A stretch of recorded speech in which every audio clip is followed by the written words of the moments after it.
Assalamualaikum Ustaz. Waalaikumsalam warahmatullahi. Alhamdulillah. Gimana kabar antum Ustaz hari ini? Alhamdulillah sehat semua. Ustaz, tadi nih kita ada sedikit perdebatan Ustaz. Membahas terkait yang lagi rame kemarin nih. Jadi ketika kita di bulan Ramadan ini, sebetulnya kita umat Islam yang sedang berpuasa itu menghargai orang yang tidak berpuasa, atau orang yang tidak berpuasa menghargai orang yang sedang berpuasa. Karena kemarin beberapa hari lalu baru terjadi ada sebuah ormas yang dibilang menutup secara paksa rumah makan dan tempat-tempat makan yang masih buka di siang hari Ustadz di bulan Ramadan. Nah ini bagaimana Ustadz yang benar Ustadz? Baik, alhamdulillah wassalatu wassalamu ala Rasulillah. Kita kembali kepada riwayat sahabat di Ramadan pertama di tahun 2 Hijriah. Di saat itu ada perintah untuk perang Badr. Dan sahabat pergilah di 15 Ramadan, setelah 15 hari berlalu Ramadan mereka pergi berperang. Walaupun jumlahnya cuma 314 orang. Tidak semua sahabat ikut, masih ada yang tinggal di Madinah. Karena waktu itu belum diwajibkan, masih opsional, siapa yang mau pergi silahkan. Nah waktu itu, karena dalam kondisi puasa, Nabi SAW memberikan keringanan. Siapa yang mau puasa silahkan, siapa yang tidak mau puasa silahkan. Memang karena ada uzur, mereka sedang musafir gitu kan. Apalagi ini kondisi mau berperang. Tapi akhirnya sahabat menjadi dua kelompok. Ada yang berpuasa, ada yang tidak. Lalu mereka menjelaskan kondisi mereka.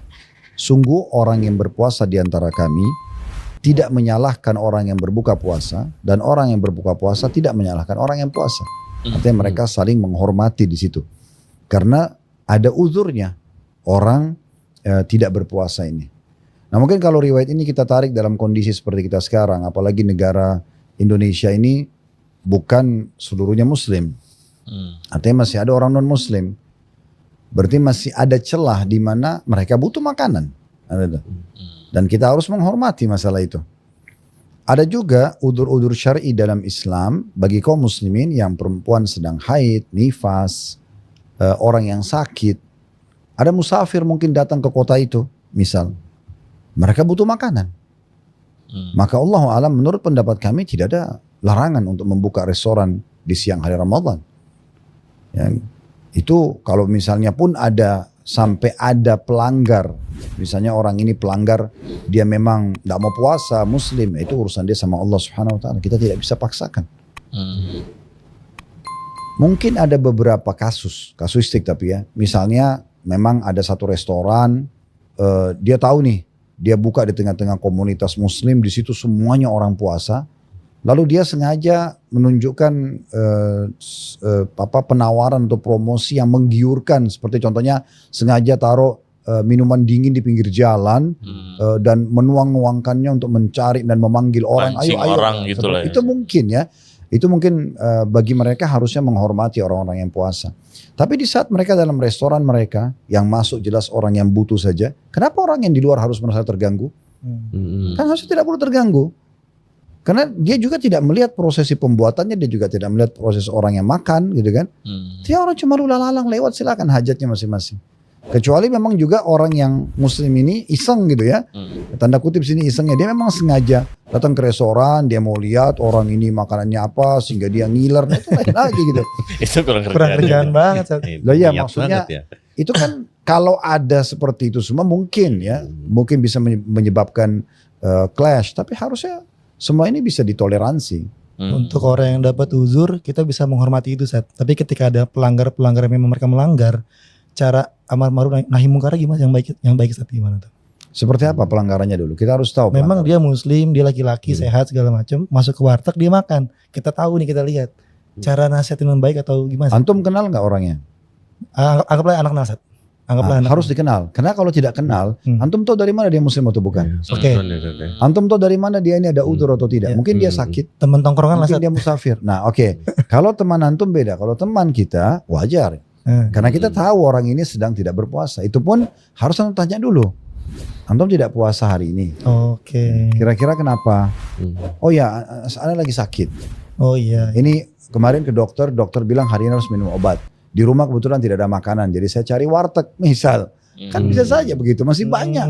Ada 1001 alasan orang bisa saja dia tidak berpuasa karena dia punya udzur. Tapi kalau dia bilang, enggak deh lagi malas puasa. Oke, di saat itu untuk amar ma'ruf nahi mungkar. Akhi nggak boleh, ini haram dalam Islam meninggalkan puasa secara sengaja. Bagian dari dosa besar. Misalnya untuk bertakwa kepada Allah SWT. Itu pun setelah kita nasihatin, tidak dakwah ini penyampaian, bukan penerimaan. Ya. Target kita adalah sampaikan. Dia terima, alhamdulillah. Tidak terima maka selesai. Urusan dia sama Allah Subhanahu Wa Taala. Nah, tapi di dalam konteks masalah ini tuh lebih kepada orang-orang yang masih berjualan itu kayak seakan-akan dianggap tidak menghormati bulan suci gitu, Ustaz. Jadi makanya akhirnya menimbulkan reaksi beberapa Persepsi orang. itu yang harus diperbaikin. Dari mana kita tahu kalau orang yang sedang jualan tidak menghormati bulan suci? Mungkin dia tidak punya income untuk biaya keluarganya buka puasa kecuali dari situ. Misal dia harus jualan. Dan bisa saja kan dia jualan sama orang yang puasa, dibungkus, bawa pulang, nanti dimakan buka puasa. Nah, iya. Kenapa harus ada persepsi itu? Iya. Ke negatif itu. Ini harus yang diperbaikin. Jadi tidak boleh ada persepsi negatif. Kita harus mencari mungkin 1001 alasan kenapa saudara kita melakukan itu. Kalau betul-betul kita pun mau tahu, kita tanya dulu. Kenapa jualan saudaraku? Ini kan lagi bulan Ramadan. Kalau dia bilang misalnya, saya nggak punya income apa-apa, saya pun mau buka puasa sebentar, kalau dari jual makanan ini. Saya mungkin jualan secara umum, orang yang tidak puasa dia beli, orang yang puasa juga bisa beli. Kan bisa saya begitu.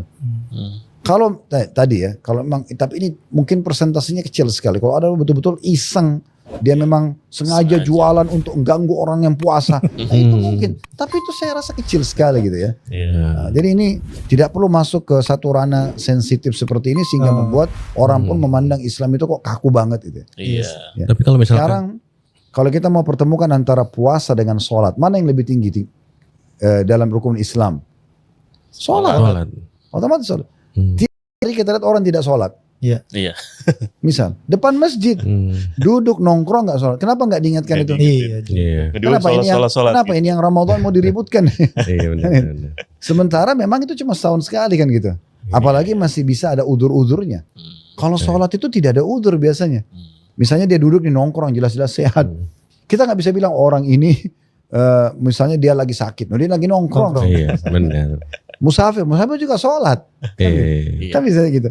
Tapi kalau puasa itu masih ada banyak sekali pintu-pintu yang dibolehkan. Makanya ulama membagi lagi rukun Islam yang 5 itu. Ada 2 yang wajib tidak ada pilihan. Ada 2 yang wajib tapi bagi yang mampu. Dan ada 1 wajib tapi masih bisa diganti di hari yang lain. Kan gitu. Kalau wajib yang tidak ada toleransi ini 2 kalimat syahadat sama sholat. Kalau 2 yang bagi yang mampu zakat dan haji. Dan yang 1 ini Ramadan. Wajib bagi yang mampu tapi masih bisa yang punya udzur mengganti di hari yang lain. Jadi dia ini ada peluang dia untuk masih bisa menggantikan di hari lain, apalagi punya udzur. Sekarang kalau bayangkan ya, kalau semua restoran tutup. Misal kebetulan ada orang lagi ngidam, seorang ibu. Dia nggak bisa puasa. Dia maunya makan sate kambing. Waduh, siang-siang nyari sate kambing ya. Dia kalau enggak dia pusing contohnya. Atau dia muntah-muntah, kan itu normal kan contohnya. Nah, semua restoran sate tutup. Ya suaminya yang pusing sekarang. Suaminya nyari kambing sendiri tuh, potong sendiri. Ya kalau dia bisa, kalau dia nggak bisa kan gitu contohnya. Cari di Adafam bisa. Cari di Adafam. Masuk gak? Masuk. Tapi kalau tadi saya bilang mungkin ya di sini kita tinggal cari titik temunya. Titik temunya adalah orang yang sedang puasa nggak usah iseng sengaja lewat-lewat di depan restoran ataupun mampir ya. Kalau dia lewat ya sudah dia lewat saja.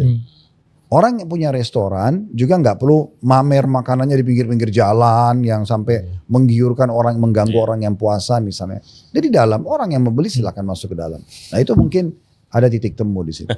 Kayaknya orang yang ngebubarin ini pas lewat di depan rumah makannya tuh nyium bau makanan kali. Kesel gitu. Enak nih. Nggak bagi ya. Gitu. Nah, atau mungkin bisa juga karena semangat untuk menyambut Ramadan, tetapi semua itu butuh ilmu.